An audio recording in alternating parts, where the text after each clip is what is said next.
So yeah, welcome everyone to the virtual open day for the MSc in Social and Public Communication at the London School of Economics. And thank you so much for your interest. So this webinar is kind of meant to give a broad overview of like what the program is, who we are as a team, what you can get out of it, and just sort of field some questions as well. As Chris mentions, this will be recorded, so you can consume it down the line as well. And like if you want to rewatch it, you can go back and all that stuff. And of course, if you do watch it not live and you have any questions, please do just email me or any of us really. But shoot me an email. I'm always happy to clarify any, answer any questions. So I think the broad summation of the program is really that we're interested in, as the title suggests, communication, right? And communication is really everywhere in society, and it touches everything that we kind of do on a day-to-day life, both in the very small and vernacular, like going down to buy bread and like you want to have a chat with the barista about coffee, up to like incredibly big, serious social issues like misinformation, like PR campaigns, politics and stuff like this. It creates communities and everything. So communication has so many different avenues where it really touches on social life, right? So it has impacts obviously on information and PR campaigns, right? Like, so if the public health if the government runs a public health campaign, how is it received? Like, how do people engage with the information about, say, vaccinations or some preventable disease that's out there? But also for companies, right?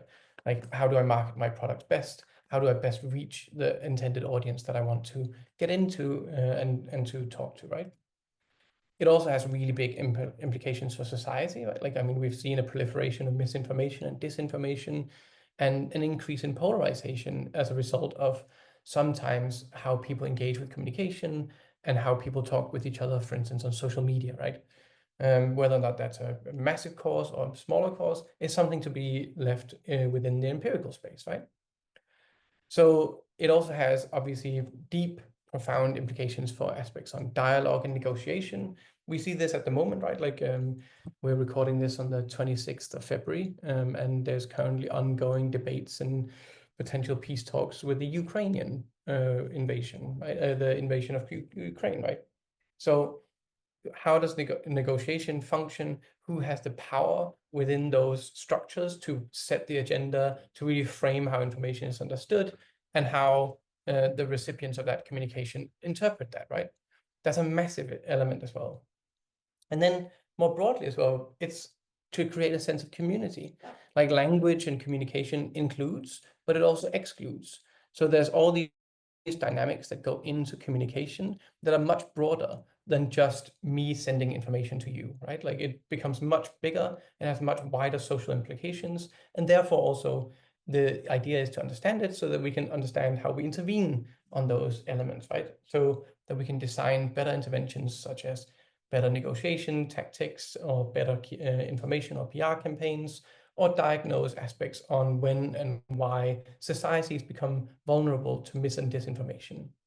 So all of those are really like both deeply theoretical aspects of like, how is it that human beings communicate and receive communication and create and do things with communication, all the way to what does this mean for practical application, for campaigns, for societies, and for lawmaking and interventions. And that's really at the core of this MSc, where we're interested in trying to unpack communication in a multifaceted way. So a classic view of communication is a little bit akin to like a computer model, right? Like, I send some transmit some information, you receive it, you decode it, and maybe you misinterpret it, but like it's kind of like a sender-receiver system where A sends something to B, B understands it or misunderstands it, and maybe sends something back to A or whatever, right? And it sort of goes back and forth. And this is like a very foundational element of classic communication models. But in the MSc for Social and Public Communication, we want to take it so much broader than this, right? So we want to explore a much wider view of communication that also includes social and cultural representations. So what does it mean, for instance, that one act of communication works really well in one culture, but fails in another? Is that because the act of communication needs to be tweaked or understood in a different way, given the history, the culture, or the context that it emerges in? We're also interested in power and hierarchies, right? Like, who is it that has the ability to set an agenda? Because we're not all equal within the information space, right?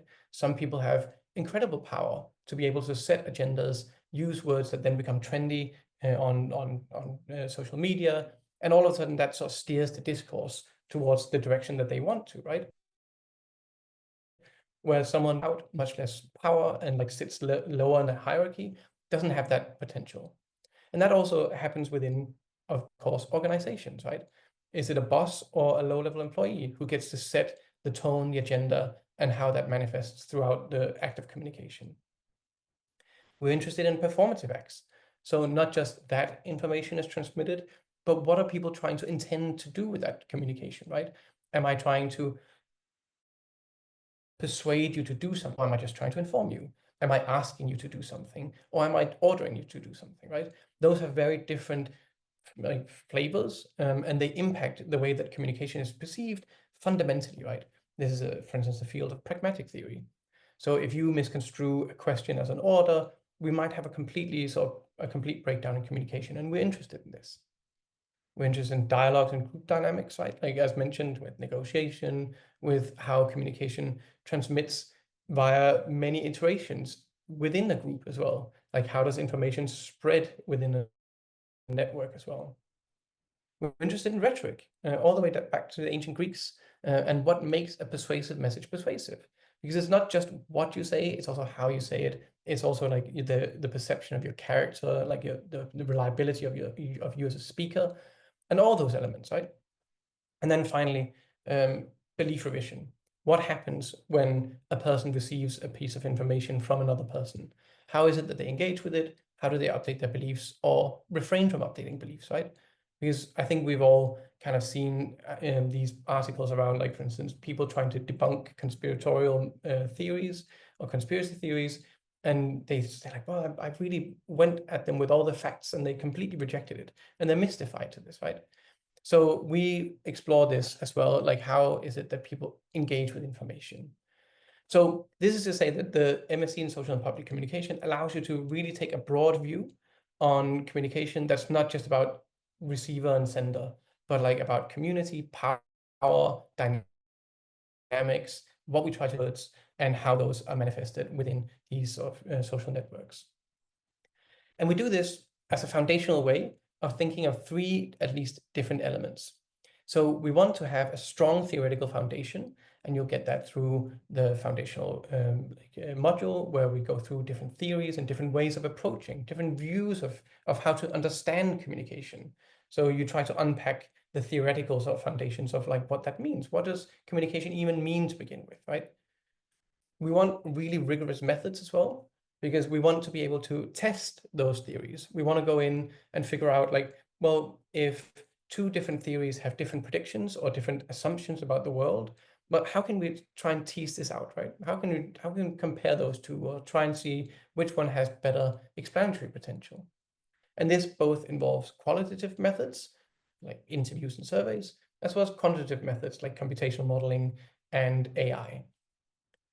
And then at LSE, one of the things that makes us really unique, or sort of really as a strong ethos within the university, is this idea that we want to do science and do academic endeavor with a view of real world testing and interventions. So we would always think like a theory is kind of less important if it doesn't say something that can be applied to like a practical problem, or if we can't learn from a practical problem to inform our theory, right? So there are these connections between these various elements. And this is really summed up as well within the lab, within the departmental motto of from the lab to the world and back to the lab again. So we want to have strong methodological, explorations based in really serious theory, but that can be applied to real world problems and real world situations where we can then learn from each other, right? Like the theory can inform on the practical problem, but the practical problem can also help us understand what might be wrong with our theory, right? So this is kind of like the ethos and the foundation of the social public and communication, that we want to have this tripart relationship.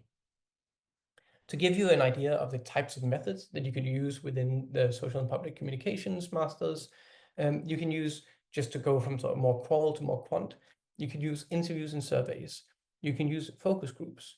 We have space for experimental design, both in the physical space, but also with web-based experiments. We can use computational models, which is mathematical models that you try to describe certain functions, for instance, how people engage with information. And finally, as well, like AI, right? Like it's a huge topic at the moment in the field of communication. Is what does AI mean for, say, PR professionals, but also like how do people receive AI? Can it debunk misinformation? Like what is it that it can be used for, both for the good and for the bad, right? So as a couple of examples of this from past dissertations, I've had students who did interviews of people who had participated in the Hong Kong protest back in 2021 or whatever it was. So people participating in protests and trying to figure out how is trust maintained and navigated, like informational trust within those networks in leaderless protest movements. We've had focus groups that looked at how people engage with different acts of PR, for instance, within an organization or between organizations. We've had experimental designs where people make A/B tests, for instance, where they manipulate the degree to which a person is seen as reliable, and we then see what that does to between subjects, that is to say, two separated groups.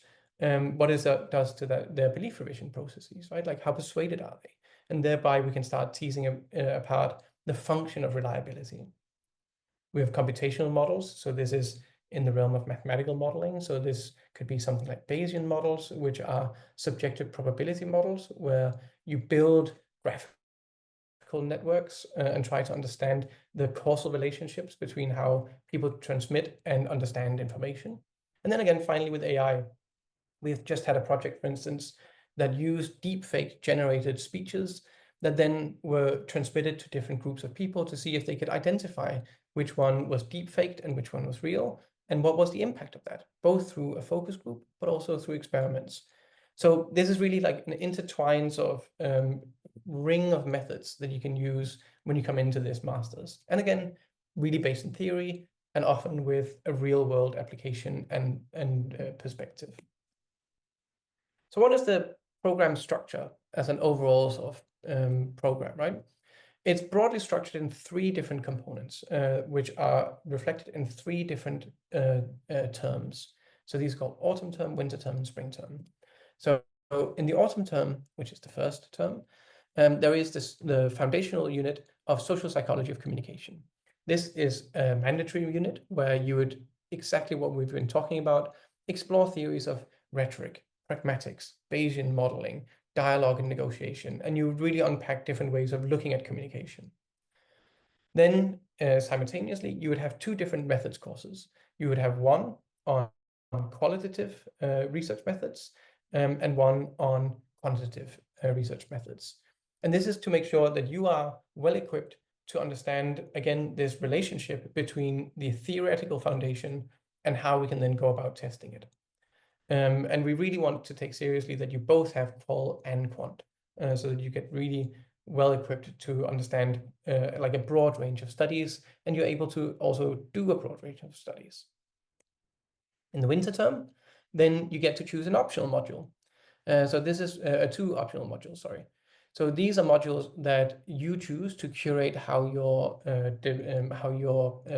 degree is kind of looking. So if you're someone who wants to go more into PR, you can choose more sort of corporate communication and marketing modules.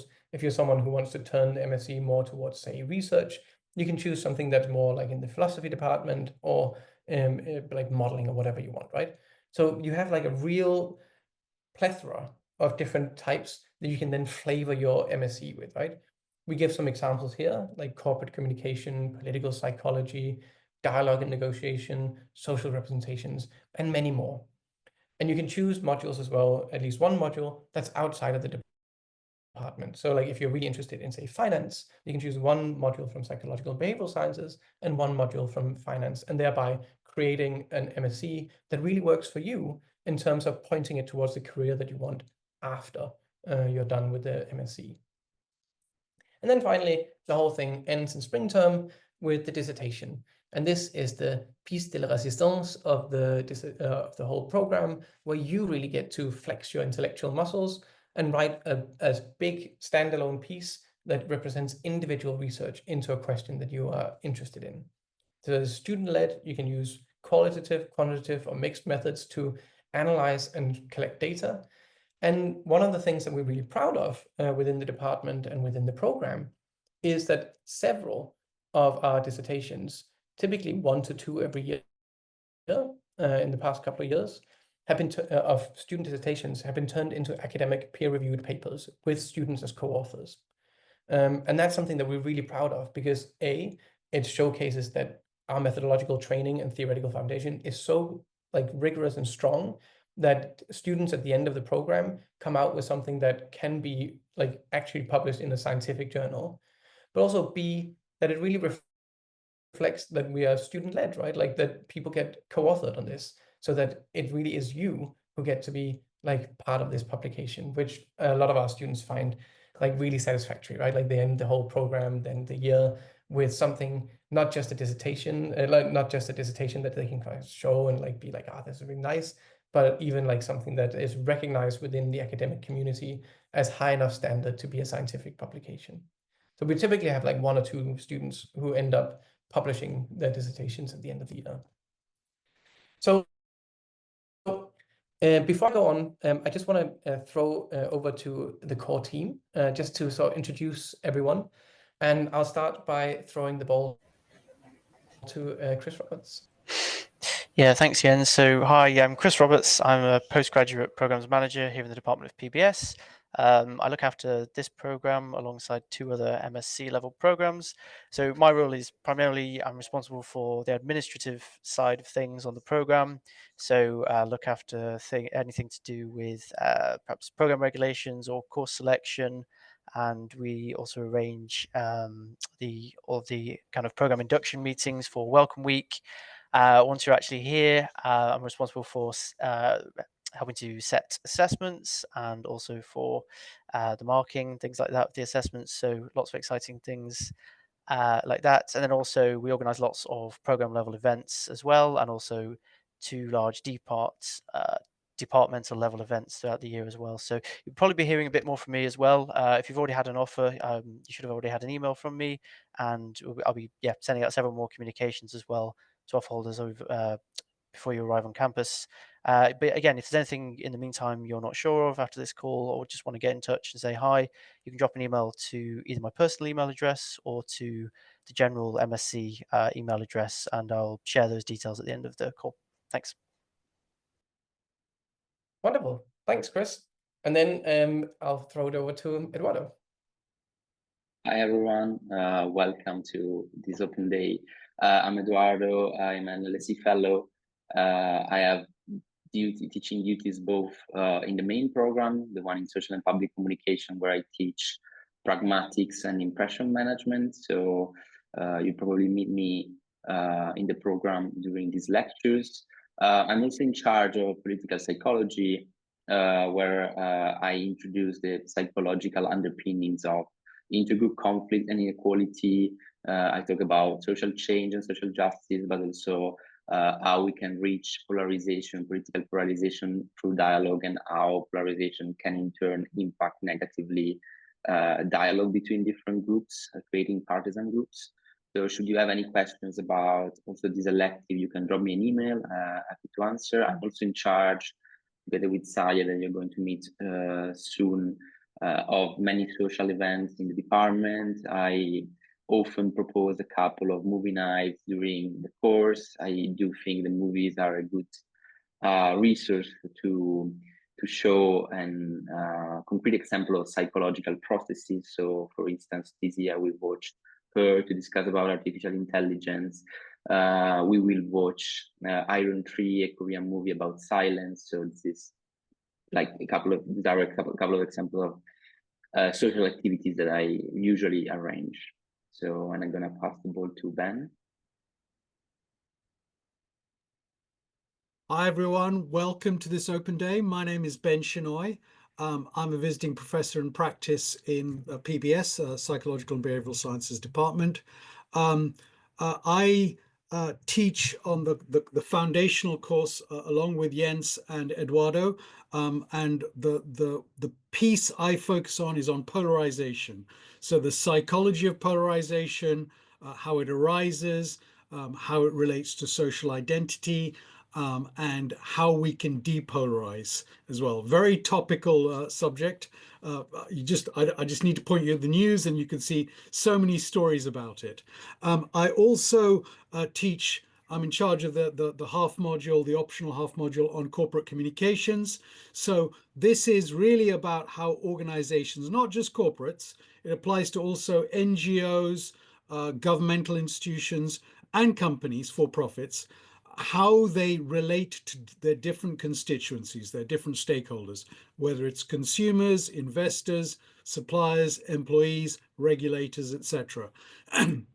And the challenges of doing this and maintaining in a very complex, fast-moving environment. And how do you maintain trust? How do you build reputation? How do you establish connections, establish and maintain connections with those different stakeholders?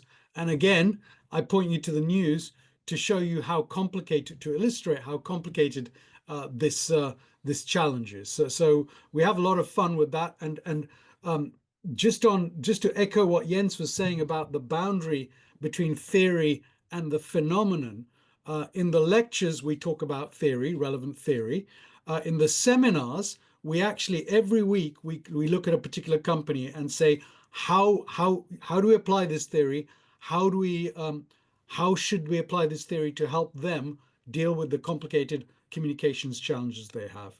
I mean, one thing I'd like to just again to build on this is why do we have such a strong foundational theory? We believe in such a fast-moving environment, you need to have some foundational essential elements. And for us, that theory grounds us, because otherwise it's easy to get swept away in what's happening in the news. And finally, along with Jens and Eduardo and others, I supervise dissertations. So let me give you a couple of examples of dissertations I've supervised in the past. I had one on brand polarization on luxury goods. So it was Tiffany, the jewelry brand, and the polarization between different customers and how they identified with the Tiffany brand, specifically to do with demographics and gender. Another one I did was on, in fact, was on the Ukraine conflict. It was crisis communications, and it was an analysis of how President Zelensky shifted from being a comedian to a president of a country, and how the tactics he used to build rapport with very different constituencies, citizens within Ukraine, governments, etc. And let me give you one final example. A third dissertation was on the conflict in fast fashion between environmental damage and sustainability, and how that message was communicated to different stakeholders, in particular consumers. So great to welcome you here, and let me hand over to Saye. Hi everyone, I'm Saya. I'm a PhD student in the department. I'm actually supervised by Jens, so work very closely with him on a lot of different things. And I'm the program GTA, so I'm the graduate teaching assistant, where essentially I provide any additional support to kind of bridge the gap between faculty for students, help alongside Eduardo, Jens, and Chris organize socials.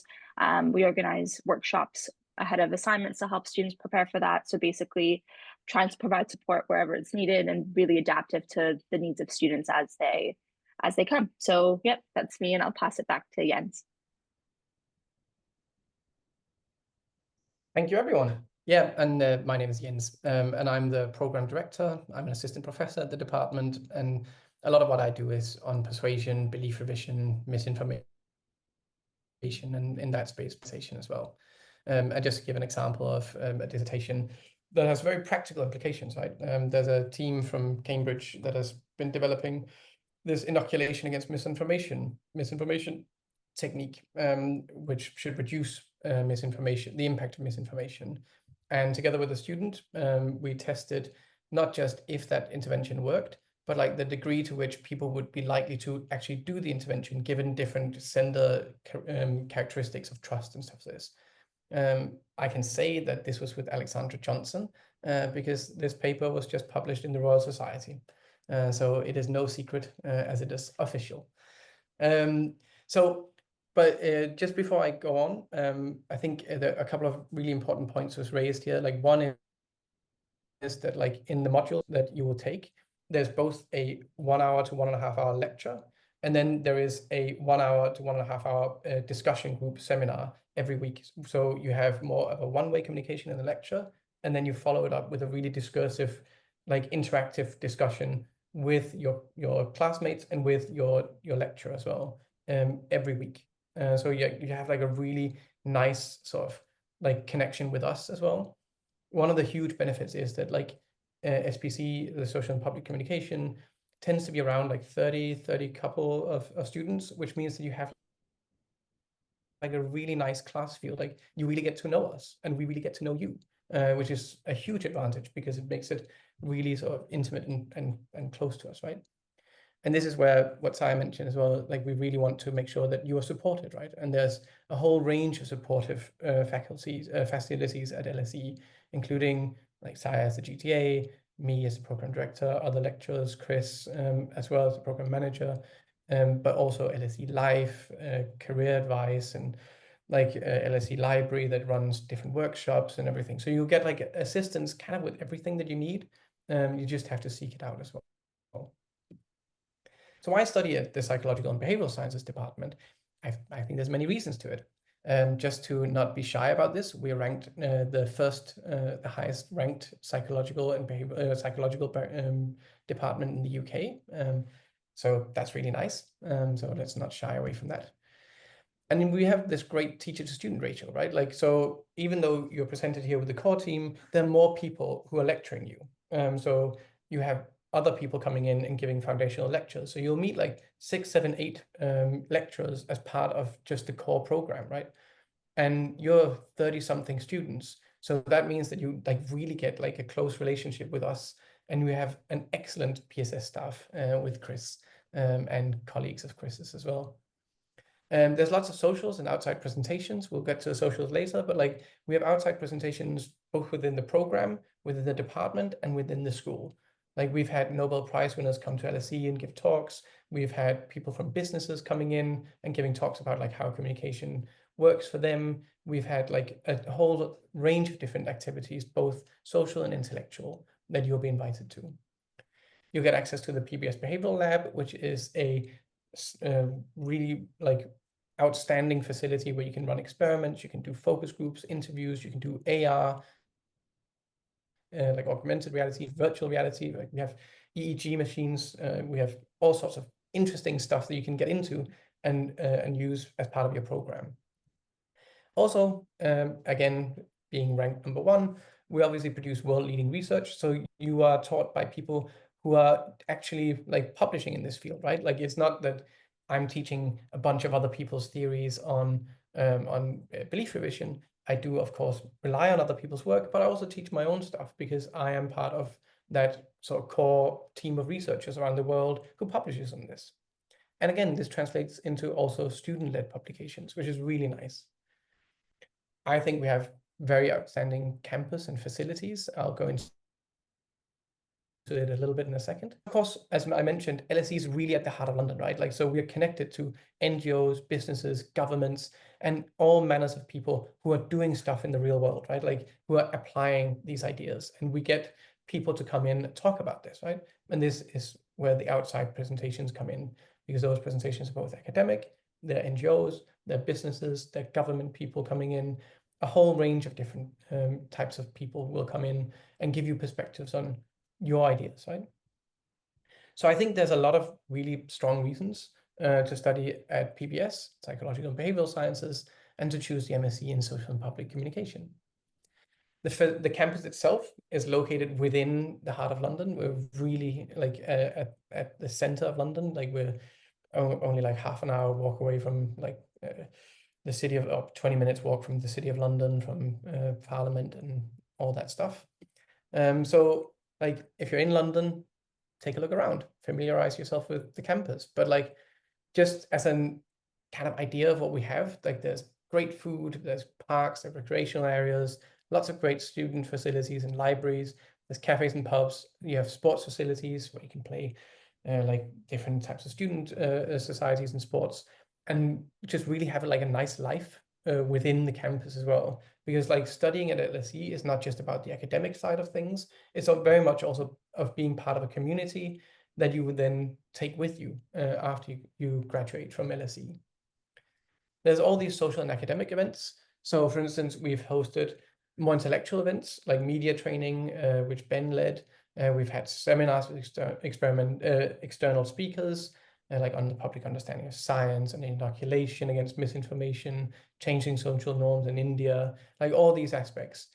And we have a close relationship with the Chartered Institute of Public Relations, where we have a direct connection to CIPR, which is based in London as well. But also more social events like the Halloween night, pizza nights and film nights, as Eduardo mentioned, the departmental Christmas party. And we really want to have a sense of a community within this, right? Then you get departmental and school level access to career events. So we host different career events where we bring people in, and you get access to our alumni network, of course, as well as access to the career assistance from LSE 5 years post-graduation. And then all these other facilities like the library, LSE Life, which are meant to give you the skills that you need to succeed within LSE and really like get you well prepared to like function at the top of your capacities. Saya, am I forgetting anything in terms of socials here? Just the one, we had a pub quiz night earlier this year where both of our teams came last, but that does not speak about the program at all. It was still great fun. It was just a specific type of trivia that we were not very good at. But yeah, the socials tend to be quite fun, and we do cross department socials as well. So we had one with some of the other master's programs as well. So there's also lots of opportunity to meet and socialize with other folks in the department. Yeah, I think that's a really good point. Like you're not just within your cohort within the MSc in social and public communication. You can also reach out to like the people who are studying on social cultural psychology, on organizational psychology, and like really bind with other students from other MScs. And then at a broader level, there's all these student societies, because like LSE really offers like a wonderful experience beyond just the excellence of the academic teaching. Like you have all these academic societies, you have charitable societies, media, faith, national societies, career societies, and all of these will put on different events that you can go to. So like by and large, you can kind of go to several sort of societal academic events, social and everything every week, and really use that to grow, to challenge yourself, and like really try and see how you can, either challenge or support your views. And this also goes for the academic mentors, right? So you'll have an academic mentor, which will be one of the core team. So that's a direct mentor. You have a supervisor for the dissertation. That may be your mentor, but it might be someone else from the department as well, depending on your topic and your method. And then it's really worth noting that LSE academics are obliged to have open office hours every single week.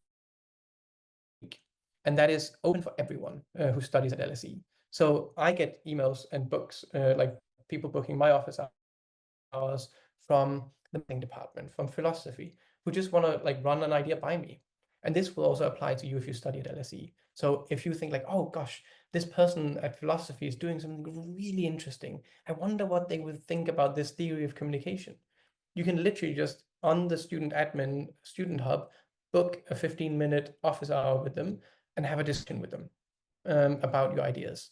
And that is all academics every week at LSE.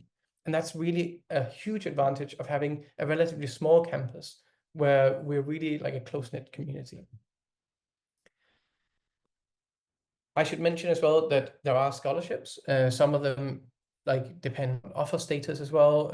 Like Chris knows more about this than I do, but like there are scholarships like the AKO Foundation and graduate financial support applications with the deadline in April. But that requires, Chris, correct me if I'm wrong, an offer, an accepted offer, I think. Chris? That's correct. Yeah. So I mean, there are a number of school level scholarships available. It varies year to year in terms of the value of the scholarships and also the eligibility criteria. The main one at the school level is the graduate support scheme, which you'll be able to apply for once you've actually received an offer in your graduate application portal. So there should be a link which takes you through to then apply for funding opportunities. There's also country-based awards as well. This is again at school level. So depending on, it's worth looking. I'll put the link in the chat. But basically, if you Google LSE graduate funding opportunities, it will bring the page up. And then also, yeah, so these we have 10 scholarships actually at the department level, which is fantastic. So 2 of those cover the full tuition fee and provide a maintenance stipend, and then we have 8 scholarships which just cover the tuition fees. But yes, the prerequisite for that is that students must be citizens of South Asia, Africa, or Latin America. And again, if you'd like further information about any of this, you can email me at pbs.msc@lse.ac.uk. But yeah, that's just to touch on the scholarships. I'm just conscious of time. We want to allow plenty of time for questions, so I'll pass wrap back up. to you, Jens. Yeah. Thanks, Chris. Yeah, I'll wrap up by sort of taking a bird's eye view. So if you can see, we've sort of zoomed out, right? Like programs, school, and then I want to just zoom out one more, right? Like, because that's definitely also part of being an LSE student, is that you are at the very heart of London, which is, let's be honest, and a pretty amazing city. Like, it's one of the most, I love it. I've lived there for 17 years now, 16, 17 years. And there's just like 3 world-class museums. There's outstanding theatre and music, wonderful parks, great food and markets. Don't be fooled by the prejudice against British food. There's food from all over the world, and it's just really fantastic. There's an excellent nightlife, great areas outside of central London, including Camden, Brixton, Hackney and stuff. And you can also take like day trips, right? So you can go to Cambridge, to Oxford, to the Cotswolds, to Bristol, Brighton, Liverpool, Snowdonia, Canterbury, Margate, all these wonderful, beautiful places that are only like 1, 2, 3 hours in a train ride away, right? Like you can nip out to Bath and come back on the Monday, right? And then like London being quite sort of centrally located as well, the Eurostar can take you to Brussels, to Paris, to Amsterdam in like 2 or 3 hours. So if you want to take a weekend getaway to Paris, easy enough, right? You just jump on the train, 2 hours and 20 minutes later, you're at the Gare du Nord. So I really want to sort of instill this idea that the MSc in social and public communication is wonderful in terms of the social in the academic content, but like it's so much more than that as well, because like you really get this student experience being at LSE on a brilliant campus and being in the heart of a really lovely city as well. So come and join us at the MSc in social and public communication, and yeah, enjoy the opportunity to learn new things. And with that, I will open the floor to any questions. Should I unshare my screen so that we are more visible, all of us, because otherwise, yeah, I think I will. Yeah, I think if people can put their questions in the Q&A, and then we can read them out and discuss them as they come in. Obviously, if there's no questions, that's fine. Or if people have questions later on, they can drop us an email. But we'll just give people a couple of minutes maybe to have a think and drop the question in the Q&A box. We realize that it's a lot of information that is being like thrown at you at a relatively high pace. So if you want to sit with it and come back with some questions later, that's absolutely fine. Okay. Is there anything you recommend preparing ahead of time for students already committed, academic or otherwise? Yeah, there's a couple of things. So one thing, I mean, everyone can obviously feel free to answer as well. But like for me, there's a couple of things that I did when I was a master's student. So I came in with some interests in when I did my master's, and philosophy of argumentation and reasoning and stuff like this. So what I did was I contacted some people in the department that I was going to get like some literature advice and some book advice. And I sat there in the summer and read a bunch of books and like just really got excited about going in there. There's also, if you're interested in sort of methodological training and preparation, is sort of like thinking like, oh, what would be like some good methods books and like some practical exercises I could do? If you're sort of a little bit worried about, say, the quantitative methods and statistics, contact us and we can give you some really useful like how-to sort of guidelines of how to prepare yourself for this. So I would say, like, in that sense, like, contact us and just give a sense of like yeah, excitement. But anyone else? I can drop in. Basically, I suppose that when you receive the starter pack, when you accept your offer, yeah, there are also some preliminary readings that are suggested to be done. This could also be a nice point where you want to start before coming in. So, as far as I remember, as an alumnus of the course. Just as a really, I think that's a really good piece of advice, Eduardo. And just as a really dull piece of advice, but practical, like, if you're not from London, I would say start looking up areas and like trying to see sort of like where would be fun to live and all this stuff, because it can take a little while to sort of acclimatize into such a big city.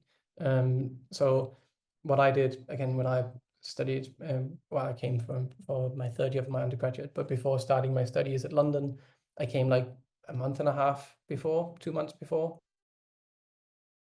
the start of the course in London over the summer, to really get like to grips with just the life in London and like finding a flat and like a room where I could sort of be, all that stuff. So like there's lots of practical stuff that that might be good to think about as well. Any other questions?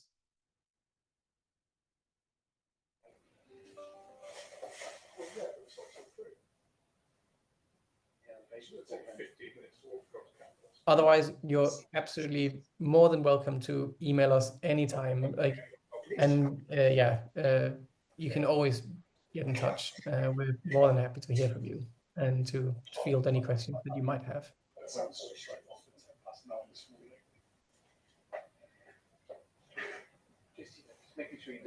Just wondering as well, you know, in terms of email addresses, I think everyone's got their email. If you just Google our names at LSE, our email addresses should be on our personal profile pages. But I can also email out to everyone after the meeting just with the contact details for the general MSc inbox as well. Yeah, I just put my email in the chat, and for anyone rewatching it, in case it's j.madsen@lse2@lse.ac.uk. I always forget the number 2. There's some other J Madsen somewhere in the LSE system.